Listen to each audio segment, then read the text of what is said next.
ધોરણ 5 વિષય પર્યાવરણ એકમ નંબર 15 ઠંડુ કે ગરમ એના સ્વઅધ્યયન પોથી સોલ્યુશન માર્ગદર્શનમાં તમારું સ્વાગત છે. અહીંયા અમારી વ્યક્તિગત ચેનલની અંદર વ્યક્તિગત વિચારો હોઈ શકે છે, એટલે તમે ફક્ત માર્ગદર્શન માટે આનો ઉપયોગ કરી શકો છો. જ્યારે તમને ખ્યાલ ના આવે ત્યારે જોઈ શકો છો અને માર્ગદર્શન મેળવી શકો છો.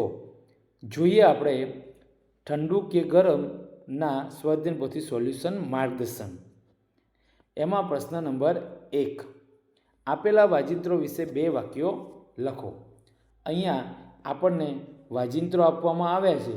એ વાજિંત્રો અલગ અલગ છે, જેમ કે એ મુજબ તમારે એના વિશે 2 વાક્યો લખવાના છે. એમાં પહેલું વાદ્ય છે, જેની વાજિંત્રની વાત કરીએ તો એ છે વાંસળી. તો એના વિશે 2 વાક્યો લખવા હોય તો 1, આ વાંસળીનું ચિત્ર છે. વાંસળીમાં ફૂંક મારવાથી તે વાગે છે. તેની પર પારા કે 7 કાણા હોય છે. આગળ જોઈએ નંબર 2, આ ઢોલકનું ચિત્ર છે. તેના બંને ભાગ પર ચામડું લગાવવામાં આવેલું હોય છે. નંબર 3ની અંદર આ પાવાનું ચિત્ર છે, જેને બીન પણ કહેવામાં આવે છે. તેમાં ફૂંક મારવાથી તે વાગે છે.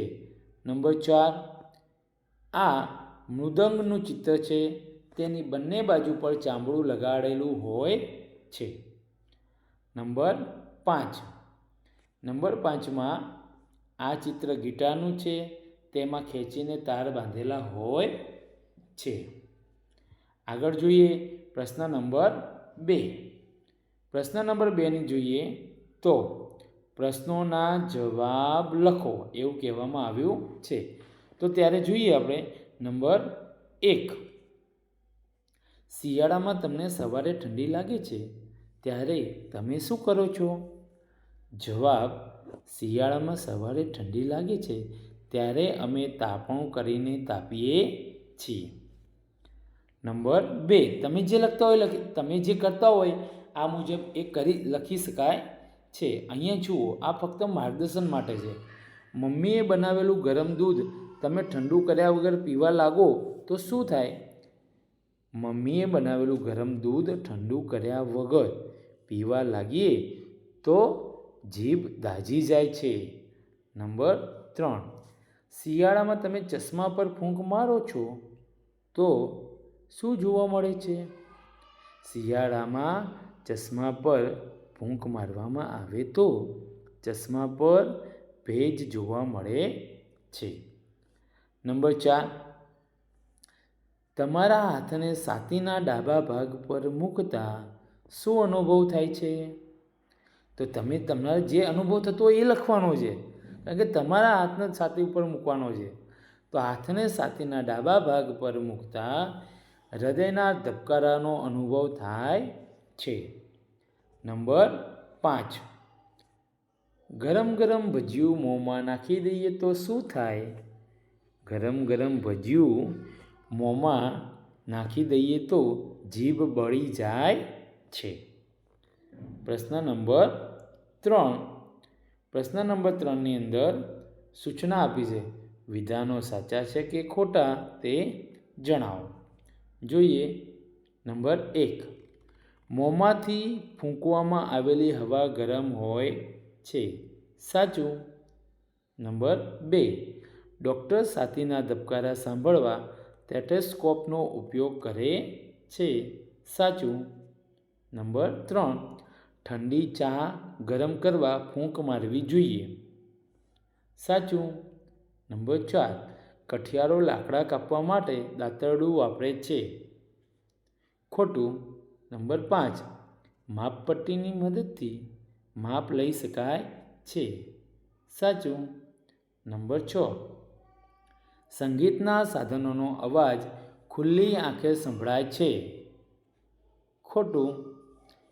આગળ જોઈએ પ્રશ્ન નંબર 4. પ્રશ્ન નંબર 4ની અંદર સૂચના છે. તમે કયા કયા કામ કરવા માટે ફૂંકનો ઉપયોગ કરો છો તેની યાદી બનાવો. હવે તમે ફૂંક શેના માટે ઉપયોગ કરો છો એની યાદી બનાવવાની છે. અહીંયા તમને માર્ગદર્શન રૂપે આપી છે, પણ આના સિવાય પણ જો તમે કરતા હોય તો એ તમામ વિગત તમે અહીંયા લખી શકો છો. જોઈએ અહીંયા નમૂના રૂપ આપવામાં આવેલી. તો હું એમ કહેશે કે હું ગરમ દૂધ કે ચાને ઠંડી કરવા, ચશ્માના કાચને સાફ કરવા, ગરમ રોટલીને ઠંડી કરવા, ત્યાર પછી સિંગના પોતરા ઉડાડવા, ફુગ્ગો ફૂલાવવા માટે વગેરે માટે ફૂંકનો ઉપયોગ કરું છું. આના સિવાય પણ તમે લખી શકો છો. આગળ જોઈએ પ્રશ્ન નંબર 5. પ્રશ્ન નંબર 5ની અંદર સૂચના છે ખાલી જગ્યા પૂરો. ખાલી જગ્યા પૂરવાની છે, જેમાં જોઈએ નંબર 1.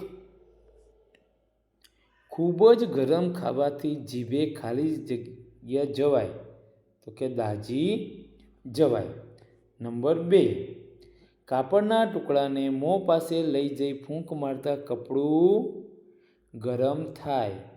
નંબર 3. સીટી વગાડવા માટે ફૂંક મારવી પડે. અને નંબર 4. મોંમાંથી નીકળતી હવામાં ભેજ હોય છે. આગળ જોઈએ પ્રશ્ન નંબર 6. પ્રશ્ન નંબર 6ની અંદર સૂચના છે તમારા અવલોકનો નોંધો. જો અહીંયા તમારા અવલોકનો નોંધવાના છે, અહીંયા તમને આપ્યું છે પણ એ અમારા છે, તમે તમારા અવલોકનો આવા નોંધી શકો છો એવું કહેવા માગીએ છીએ. જોઈએ નંબર 1. શિયાળાની વહેલી સવારે મોંમાંથી હવા બહાર કાઢતા, શિયાળાની વહેલી સવારે મોંમાંથી હવા બહાર કાઢતા મોંમાંથી ધુમાડો નીકળતો હોય તેવું લાગે છે. નંબર 2. બરફને ખુલ્લો મૂકતા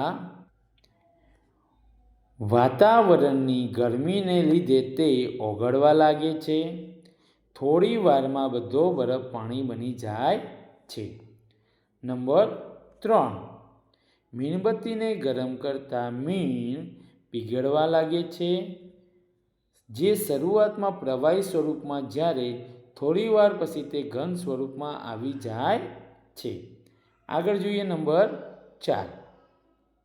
નંબર 4ની અંદર કીધું છે કે ફ્રીજમાં મૂકેલી ચોકલેટને ફ્રીજમાંથી બહાર કાઢતા, ફ્રીજમાં મૂકેલી ચોકલેટને ફ્રીજમાંથી બહાર કાઢતા થોડા સમય બાદ તે ઓગળવા લાગે છે. નંબર 5. શાળામાં રમતા રમતા કપાળ દરવાજા પર અથડાય તો માથામાં ઢીંચું થઈ જાય છે, તે ભાગ ઉપસી જાય છે. અહીંયા આપણું આ એકમનું સ્વાધ્યાયન પોથી સોલ્યુશન માર્ગદર્શન પૂર્ણ થાય છે. તમને વિડીયો કેવો લાગ્યો એ કોમેન્ટમાં જરૂર જણાવો, અને ગમ્યો હોય તો લાઈક કરજો, શેર કરજો, અને આવા જ વિડીયો માર્ગદર્શન સ્વરૂપને મેળવવા માટે અમારી સાથે જોડાયેલા રહેવા માટે અમારી ચેનલને સબસ્ક્રાઈબ કરવાનું ભૂલતા નહીં. આવજો.